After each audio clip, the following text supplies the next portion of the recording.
जो भी बच्चा यूपीएससी की तैयारी कर रहा होता उसको ये लगता है कि क्या ऐसा मंत्र है, क्या ऐसी बात है जो उसको सफलता दिला सकती है, कैसे वो पढ़ाई करे, क्या कोचिंग करना ज़रूरी है या बिना कोचिंग किए भी वो क्लियर कर सकता है। तो ये कुछ ऐसी चीज़ें होती है जो पूर्व में जिन लोगों ने यूपीएससी का एग्जाम किया उनके अनुभव से सीखा जा सकता है, और बच्चे भी ये जानना चाहते हैं कि कैसे उनके सीनियर्स ने उसको क्रैक किया। तो हमारे साथ है जबलपुर के एसपी जो 2010 बैच के आईपीएस हैं और 2000 यूपीएससी 2009 का एग्ज़ाम क्रैक किया था। तीसरे अटेम्प्ट में एसपी साहब ने, सिद्धार्थ बहुगुणा जी ने ये एग्ज़ाम क्रैक किया था। तो उनसे ही जानते हैं, सर ये बताइए कि ये जो तब मीनिया है यूपीएससी एग्ज़ाम क्रैक करने, बच्चे इतना प्रेशर में रहते हैं, तो एक क्या मंत्र ऐसा है कि जिससे वो कर सकते हैं, और आपको कहाँ से प्रेरणा मिली, कैसे आपने इस एग्ज़ाम को क्लियर किया? जी, मेरा मानना यह है कि यूपीएससी एग्ज़ाम एक बड़ा प्रेस्टिजियस एग्ज़ाम है। इसके लिए जो लाखों जो अभ्यर्थी जो तैयारी करते हैं वो बहुत मेहनत करते हैं। तो सबसे पहले तो मेहनत तो करनी ही है, बिना मेहनत के कुछ नहीं होगा। लेकिन हाँ, साथ ही साथ क्योंकि एक बड़ा कॉम्पिटिटिव एग्ज़ाम है, इसलिए मेहनत से ज़्यादा परसिवरेंस का मतलब लगे रहना, क्योंकि ये स्टेजेस का एग्ज़ाम है, प्रीलिम्स है, मेंस है। तो सस्टेन्ड मोटिवेशन के साथ कंटिन्यूस लगे रहना, और साथ ही साथ अपनी जो वीकनेसेस हैं उसको over a period of time identify करके उसको करेक्ट करना।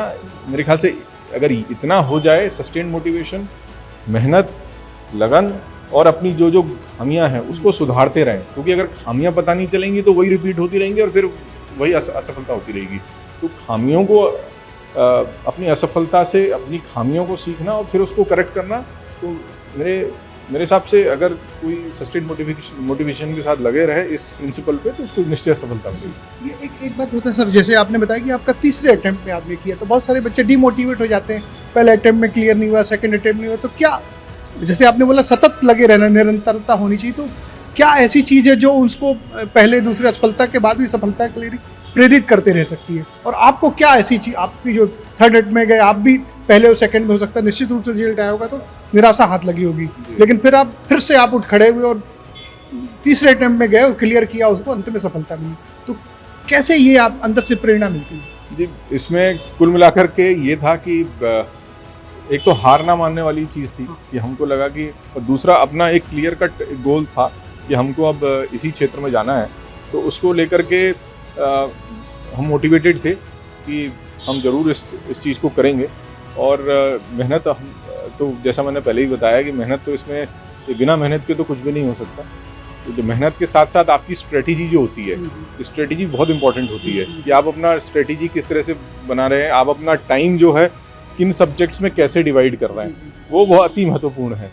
तो साथ ही साथ ये स्ट्रेटेजी और मेहनत और मोटिवेशन, क्योंकि ये असफलता आपको मिलती है तो आप कभी कभी बहुत निराश भी हो जाते हैं, लेकिन उस निराशा से उभर कर फिर मोटिवेशन से लगना पड़ता है। तो ये इन सब चीज़ों से ही हम लगे और फिर फाइनली हो गया था। एक आपकी जो आपने बीटेक किया आईआईटी दिल्ली से, उसके बाद एक अच्छी खासी बड़ी फर्म में जो रेटिंग या कंसल्टेंसी का काम करती, अच्छी खासी जॉब थी, बढ़िया सैलरी भी रही होगी।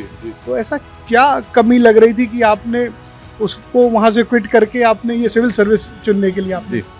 अब मेरा ये मानना है कि सभी का अपना अपना एक इंटरेस्ट होता है कि उनको कहाँ काम करना है। कुछ लोगों को ये लगता है कि हायर स्टडीज़ करके विदेश जा कर के काम करें, कुछ लोगों को प्राइवेट सेक्टर में ज़्यादा कंफर्टेबल फील करते हैं, कुछ लोगों को गवर्नमेंट सेक्टर में जॉब करने का मन रहता है।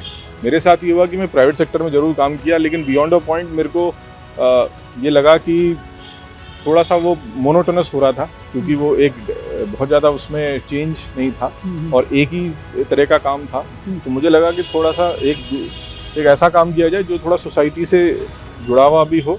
हालांकि मैं ये नहीं मानता कि जो प्राइवेट जॉब है सोसाइटी से रिलेटेड, वो भी है, वो इनडायरेक्टली रिलेटेड है, लेकिन सिविल सर्विसेज आपको एक अच्छा, एक ऐसा एक एवेन्यू देता है जिससे कि आप लोगों से सीधे जुड़ते हैं और उनके समस्याओं का निराकरण कर सकते हैं। तो मुझे ऐसा लगा कि जॉब सेटिस्फैक्शन जो है ज़्यादा इस तरफ होगा, तो इसलिए मैंने प्रयास किया। एक बड़ा वो भी होता है कि लोग, बच्चे जो है बड़े शहरों में रह के कोचिंग करते हैं, उनको लगता है शायद इसका सक्सेस मंत्र कोचिंग ही है, वहीं से गाइडेंस मिलेगा। लेकिन आपकी जो स्टोरी है। आपने जॉब में रहते हुए मतलब आपने उसके बाद जो समय मिला उसमें तैयारी की बिना किसी कोचिंग की तो कितना ज़रूरी है ये बच्चों के लिए कोचिंग, और क्या आप उनको कहना चाहते हैं?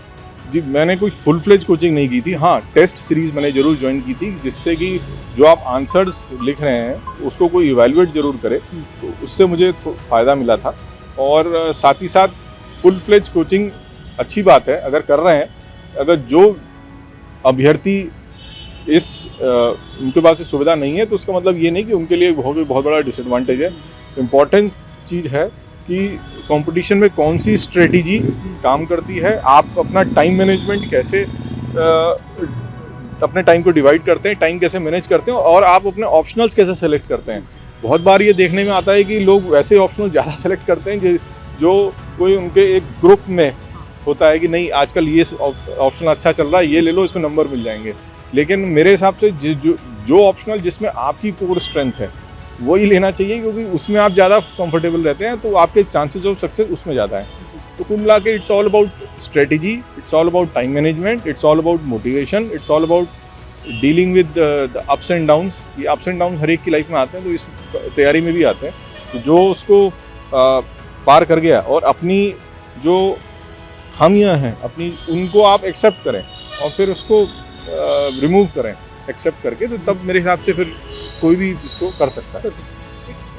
फैमिली बैकग्राउंड में क्या ऐसा कोई सिविल सर्विस में था जिसने आपको इंस्पायर किया, या बचपन से आप उसको देखते थे? बड़ा सम्मानित नौकरी होती है, बड़ा रिस्पेक्ट होता है और सोसाइटी के लिए काम करने के लिए भी अवसर ज़्यादा होते हैं, तो ऐसा कोई फैमिली में था बैकग्राउंड में जिसने आप कहीं ना कहीं ये प्रेरित किया? जी, मेरे फादर जो थे वो IFS ऑफिसर से रिटायर, इंडियन फॉरेस्ट सर्विस में थे, और वो 2015-16 में ही उनका रिटायरमेंट हुआ है।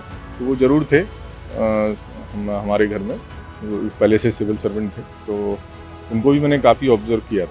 बस जानना चाहते हैं कि एजुकेशन का क्या मीडियम था? हिंदी वालों का अपना एक अलग फेयर होता है, तो आपका अपना क्या एजुकेशन, स्कूलिंग कहाँ से हुई, कैसी थी, फिर ग्रेजुएशन कैसे किया और फिर कैसे यहाँ ट्विस्ट हुई? मीडियम ऑफ इंस्ट्रक्शन तो इंग्लिश ही रहा है। मैं टिल क्लास 10 में देहरादून से मैंने अपनी स्कूलिंग की है, फिर 11th-12th मैंने दिल्ली से किया, फिर अपना ग्रेजुएशन मैंने इंजीनियरिंग में IIT दिल्ली से किया। और जहाँ तक मीडियम इंस्ट्रक्शन हिंदी की बात है, तो मैं इसको बिल्कुल भी मतलब डिसएडवांटेजेस नहीं मानता हूँ। हमारे बहुत सारे बैचमेट्स हैं जो मीडियम इंस्ट्रक्शन हिंदी से उन्होंने बहुत अच्छा रैंक प्राप्त किया है और बहुत अच्छा कर रहे हैं।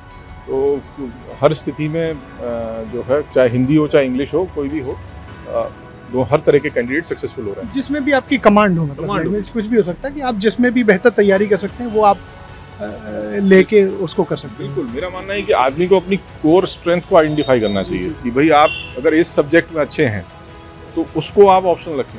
आप हिंदी में अच्छे हैं तो हिंदी को मीडियम इंस्ट्रक्शन रखें, या मीडियम ऑफ जो भी राइटिंग ऑफ एग्जामिनेशन है उसको रखें। तो अपनी कोर स्ट्रेंथ और अपनी वीकनेस को आइडेंटिफाई करना और उस पर काम करना और मेहनत करना, मेरे ख्याल से यही सक्सेस स्टोरी जो है मुझे लगती है। एक आखिरी सवाल, ये जब बात करें, चूँकि आपको इतने सालों का अनुभव भी है, तो ये जो बच्चे अभी तैयारी कर रहे हैं वो आना चाहते हैं, क्रैक करना चाहते हैं, जज्बा जुनून है, तो अगर बहुत छोटे में एक सक्सेस मंत्र आप उनके सीने सोने देना चाहेंगे तो क्या उनको कहेंगे जो उनको प्रेरित करे और उसके हिसाब से वो तैयारी करें? जो थोड़े छोटे हैं, अभी एक जनरल अवेयरनेस अपनी ज़रूर रखें, क्योंकि जनरल नॉलेज और करंट अफेयर्स इसका वेटेज प्रीलिम्स में भी है, मेंस में भी है। तो एक जागरूकता जो है कि हमारे समाज में, देश में और हम अंतर्राष्ट्रीय सिनेरियो में क्या हो रहा है ना, चाहे वो साइंस टेक्नोलॉजी के फील्ड में हो, चाहे वो इकोनॉमिक्स के फील्ड में हो, चाहे वो इंटरनेशनल रिलेशंस के फील्ड में हो, एक जनरल एक जो अवेयरनेस है उसके प्रति अभी से रुझान रखें, अपना इंटरेस्ट रखें अभी से। तो वो रखेंगे, उसमें रुचि बढ़ेगी, तो उसी को बिल्ड ऑन करते करते करते फिर वो अच्छा उनके लिए प्लेटफॉर्म तैयार हो जाएगा जब वो एलिजिबल हो जाएंगे एक एग्जाम देने के लिए। तो ये कुल मिला के हमारे साथ SP जबलपुर सिद्धार्थ बहुगुणा, वो सीधा सा मूल मंत्र है कि आप अगर तैयारी करें UPSC क्रैक करने की, तो अभी से आप जनरल नॉलेज पे फोकस करिए, अखबार, मीडिया या जो भी माध्यम है उसको करिए, और जो आपका कोर मतलब सब्जेक्ट है या जिस पे आपका पकड़ है उस पे आप फोकस करके एग्जाम के माध्यम कोई भी हो सकता है, हिंदी या इंग्लिश, जिसमें आपकी पकड़ हो, कमांड हो, उस पर आप करिए। और सबसे निरंतर जो स्टडी है वो सबसे महत्वपूर्ण होती है। आप उसमें हिम्मत मत हारिए, तो निश्चित तौर पे सफलता मिलेगी, जैसा कि एसपी सिद्धार्थ बहुगुणा सर ने बताया। और ये उनसे जो हमने बातचीत की, ये निश्चित जो आने वाले बच्चे हैं जो एग्ज़ाम देना चाहते हैं उनको प्रेरणा देगा, उनको कहीं ना कहीं ज्ञान देगा और उनको सफलता की ओर ले जाएगा। Ajay Tripathi, ABP news, Jabalpur.